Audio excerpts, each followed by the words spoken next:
বাংলাদেশের নির্বাচন নিয়ে ক্রমাগত এবং অবিরাম যেই দেশটি চাপ দিয়ে যাচ্ছে সেটি হলো যুক্তরাষ্ট্র। আজকেও আমি দেখছিলাম জাতিসংঘের সাধারণ পরিষদের যে অধিবেশন চলছে সেখানে উজরা জিয়া তার সঙ্গে বৈঠক হয়েছে আমাদের পররাষ্ট্র সচিবের। সেই বৈঠকেও বাংলাদেশের আগামী নির্বাচন যাতে অবাধ, সুষ্ঠু এবং অংশগ্রহণমূলক হয় সেই বিষয়ে জোর তাগাদা দিয়েছেন যুক্তরাষ্ট্র। আপনারা জানেন যে ডোনাল্ড লু এবং উজরা জিয়া বাংলাদেশে কিছুদিন আগেই সফর করে গেছেন এবং তারা এমন একটা সময় সফর করেছেন যখন বাংলাদেশে সদ্য ভিসা নীতি দেয়া হয়েছে।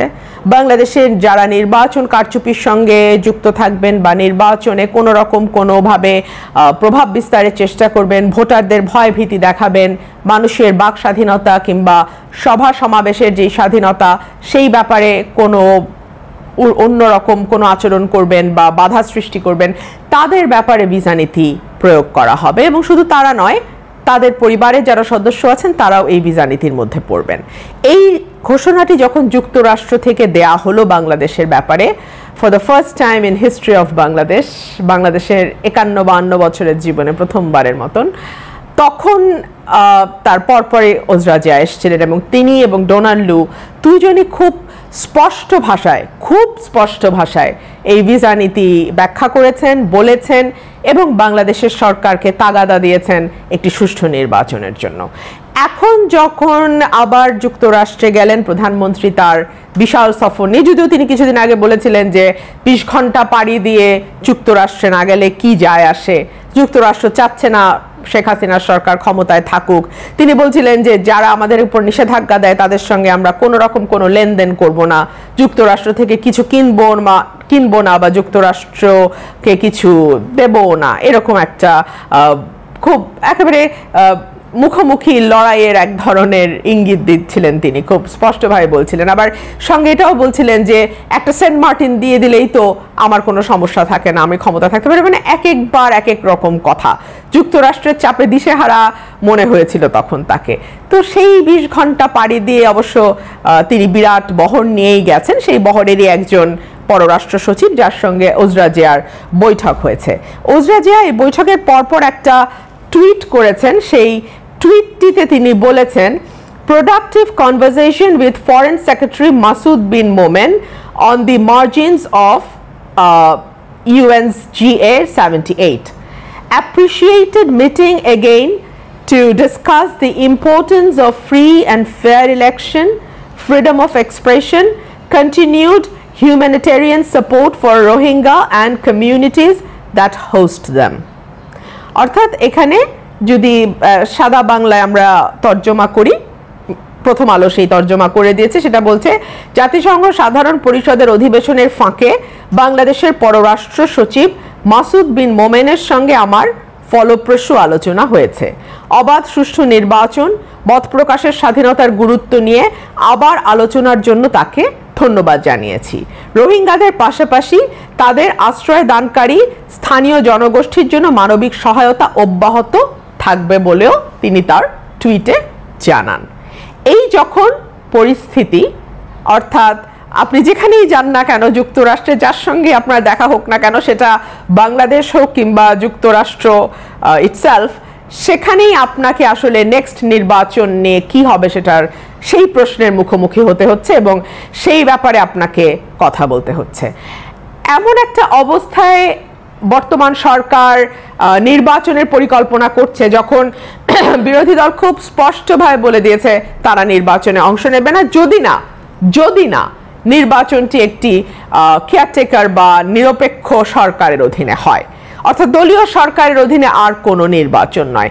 এইরকম একটা অবস্থায় কি হতে পারে, সরকার কি পরিকল্পনা করতে পারে, সেটারও একটা আইডিয়া বা এক ধরনের আভাস সরকারের তরফে থেকে দেয়া হয়েছে যে ভোটার উপস্থিতির হার যাতে বাড়ানো যায় সেই কৌশল নিচ্ছে আওয়ামী লীগ। ধরে নিচ্ছে যে বিএনপি, এটা আওয়ামী লীগের দৃষ্টিভঙ্গির কথা আমি বলছি, সেটা হবে কি হবে না এটা একমাত্র সময় বলবে এবং সেই সময়ও আর খুব বেশি দিন নাই। তবে আওয়ামী লীগ যেটা ধরে সামনে আগাচ্ছে সেটা হচ্ছে যে বিএনপির আন্দোলন তারা পুলিশ প্রশাসন দিয়ে দমন করতে পারবে এবং বিচার বিভাগ তো তাদের সঙ্গেই আছে। বিচার বিভাগ নিয়ে অনেক রকম আলোচনা আমি করেছি, আমি খুব বেশি কিছু আর বলবো না। তবে একটা কথা বলি, অনেকেই আমাদেরকে প্রশ্ন করেন আপনারা আদালতে যান না কেন। ফর এক্সাম্পল, বেগম খালেদা জিয়ার উন্নত চিকিৎসার জন্য আপনারা আদালতে অ্যাপ্লিকেশন দেন নাই কেন, কিংবা নির্বাচনে ভোট কারচুপি হয়েছে 2018 সালে, আদালতে যান নাই কেন। আমি দুটো তিনটা উদাহরণ আপনাদেরকে ছোট করে দেই। কিছুদিন আগে একজন বিচারপতি পরিষ্কার বলেছিলেন আমরা শপথবদ্ধ রাজনীতি করি, শপথবদ্ধ রাজনীতিবিদ। একই ওই সুপ্রিম কোর্টের আরেক বিচারপতি বিভিন্নভাবে ইনিয়ে বিনিয়ে বলেছিলেন কেন শেখ হাসিনাকে আবার ক্ষমতায় আসতে হবে, এবং তিনি বুঝিয়েছিলেন যে বাংলাদেশ যতদিন টিকে থাকবে ততদিন আওয়ামী লীগ বা তথাকথিত যাদেরকে আমরা স্বাধীনতার বিরোধী শক্তি মনে করি, আমরা মনে করি স্বাধীনতার বিরোধী শক্তি, কারণ তারা গণতন্ত্র, মানবাধিকার, বাক স্বাধীনতা হরণ করেছে, ধ্বংস করেছে, সেই শক্তি আওয়ামী লীগকে আবার একটা পক্ষ স্বাধীনতার পক্ষের শক্তি বলে। সেই স্বাধীনতার পক্ষের শক্তি সেই বিচারপতির মতে যতদিন বাংলাদেশ আছে ক্ষমতায় থাকা উচিত। একটা চমৎকার ছবি কালকে, হাস্যোজ্জ্বল একটা ছবি, আমাদের নতুন যিনি বিচারপতি হয়েছেন, প্রধান বিচারপতি আওয়ামী লীগ, তাকে আমি বাংলাদেশের প্রধান বিচারপতি বলি না, আওয়ামী লীগের প্রধান বিচারপতি যিনি হয়েছেন, তার সঙ্গে আওয়ামী লীগের সভাপতি, ছাত্রলীগের সভাপতি, সাধারণ সম্পাদক গিয়ে মোলাকাত করে আসছে এবং তাদের দুজনকে দুপাশে নিয়ে একগুচ্ছ ফুল সামনে নিয়ে তিনি ছবি তুলেছেন। তো এই হচ্ছে আমাদের বিচার বিভাগের অবস্থা।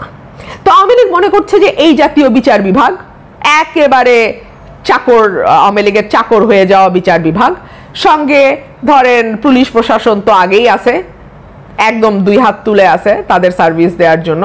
সুতরাং এই অবস্থায় বিরোধী দলের আন্দোলনকে মাটির সঙ্গে মিশিয়ে দেওয়া তাদের জন্য খুব একটা কঠিন হবে না।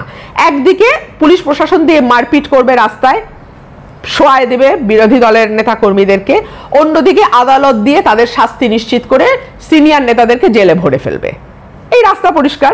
সুতরাং সামনে নির্বাচনে আওয়ামী লীগের সামনে বিরোধী দল খুব একটা বড় চ্যালেঞ্জ হয়ে দাঁড়াতে পারবে না। তাহলে কি দাঁড়াবে? আন্তর্জাতিক মহলকে তারা কিভাবে বোঝাবে যে এটা একটা ভালো নির্বাচন হয়েছে? তার একটা ইঙ্গিত প্রধানমন্ত্রী কিছুদিন আগে দিয়েছেন।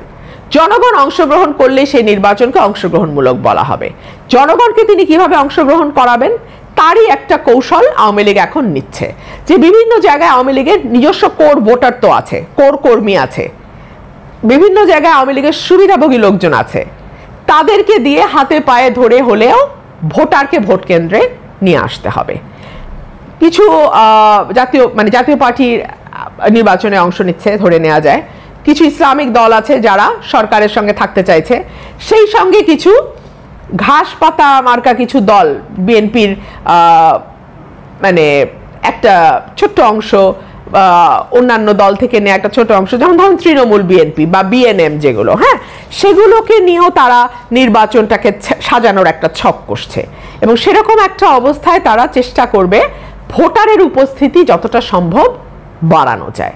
এবং সেই জন্য তারা মনে করছে যে বিএনপির ভেতর থেকে উকিল আব্দুস সাত্তারের মতন লোক তারা যদি বের করতে পারে। অবশ্য 17 বছরে একটাই উকিল আব্দুস সাত্তার জন্ম নিয়েছে, কিন্তু তারা আশা করছে যে এরকম 2-5টা লোক হয়তো তারা বিএনপির থেকে নিতে পারবে, যারা হয়তো ন্যাশনালি খুব প্রমিনেন্ট না, কিন্তু লোকালি বা স্থানীয়ভাবে তাদের প্রভাব আছে, স্থানীয়ভাবে তাদের ভোট আছে, স্থানীয়ভাবে তাদের নেতাকর্মী সমর্থক আছে, সেই লোকগুলোকে তারা নির্বাচনে আনবার চেষ্টা করবে।